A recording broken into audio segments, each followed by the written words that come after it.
Un étudiant de l'INSA qui voudrait partir faire un an d'échange, je ne sais pas, dans une université à La Paz, est-ce que vous auriez des recommandations particulières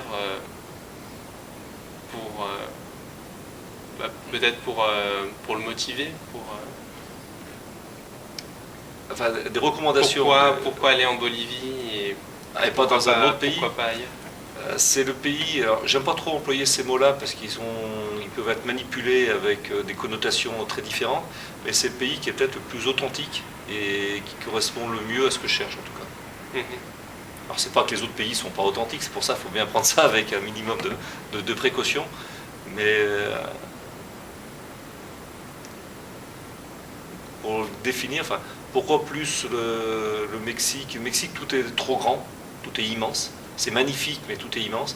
Là, on est à taille humaine et les relations ne sont pas les mêmes. Les gens sont très très accueillants, très ouverts. Et ils recherchent le contact avec les autres. D'accord. Et donc vous pensez que c'est ce qui fait finalement la différence, enfin l'unicité de la Bolivie? Non, pas forcément ça, parce que si mes collègues argentins, brésiliens m'entendent, ils vont... Et c'est vrai qu'il y a aussi ces relations-là, mais à mon avis, enfin, pour moi, je les trouve plus fortes encore dans ce pays-là. Mais pour les autres pays d'Amérique latine, ils sont aussi quand même magnifiques. Il n'y a pas tant de différence que ça quand même, avec certaines régions du Pérou et la Bolivie qui sont voisines. Les frontières ne sont pas tracées de façon très très nette. Oui, peut-être aussi en Bolivie il y a moins de tourisme. C'est peut-être.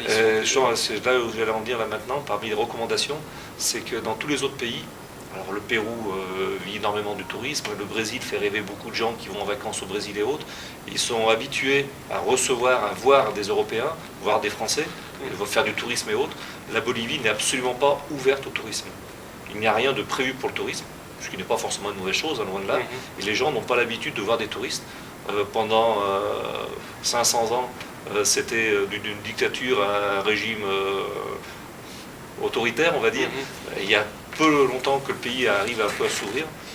Et c'est peut-être ce côté-là qui fait le côté plus authentique, où quand on y va, on n'est pas vu en tant que touriste, on est vu en tant que, oui, c'est un Français qui vient nous voir, mais c'est pas un touriste, on n'a pas cette de connotation derrière. D'accord, donc on se sent un peu dans la masse finalement.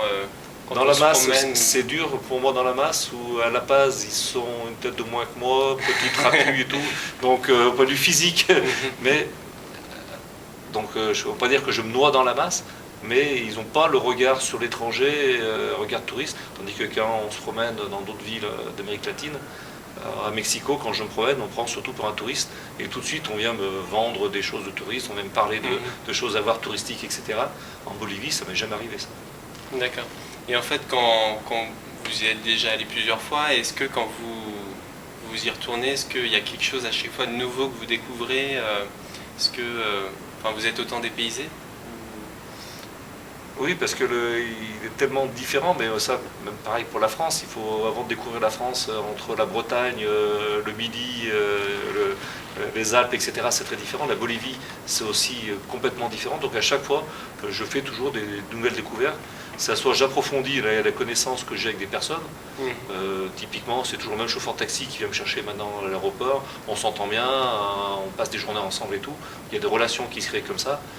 Donc au point de vue personnel et au point de vue le peu de tourisme que j'ai fait, les étudiants qui partent en stage en Bolivie ont fait plus de tourisme que moi, donc il me reste encore beaucoup de choses à découvrir. D'accord. Et aussi peut-être le dépaysement, il est nourri aussi par le fait que La Paz c'est quand même une ville assez grandiose finalement, parce qu'une ville une capitale à 4000 mètres, à 4000 mètres d'altitude, avec un aéroport encore plus haut, c'est pas très commun. C'est pas courant. D'accord. Et donc là, concrètement, au niveau des partenariats avec l'INSA, où est-ce que ça en est? Donc là, au mois de mai de cette année, la 2009, on va partir une dizaine de jours avec un de mes collègues qui est directeur de master de l'INSA, faire la caravane Bolivie. On va aller à Sucre, Santa Cruz, Cochabamba et La Paz, justement pour renforcer un petit peu ces liens. Donc avec l'EMI, ça fonctionne maintenant. Il reste à perdurer, mais ça fonctionne. On va faire un peu des ajustements, faire un peu le bilan justement des actions. Et on envisage, dans un premier temps, peut-être pas d'évaluer, mais de mieux connaître l'Université Mayor de San Marco, en vue, pareil, de faire un accord de coopération. D'accord. Et donc le but c'est que ce soit mutuel, donc des étudiants boliviens viennent en France et que des étudiants français... On n'est pas... La politique internationale de l'INSA, c'est pour ça que j'y adhère, on n'est pas là pour prendre les matières grises des autres pays, il faut vraiment que ce soit des échanges. C'est pour ça qu'on signe tout doucement, j'ai mis 4 ans avant de signer un accord avec l'EMI.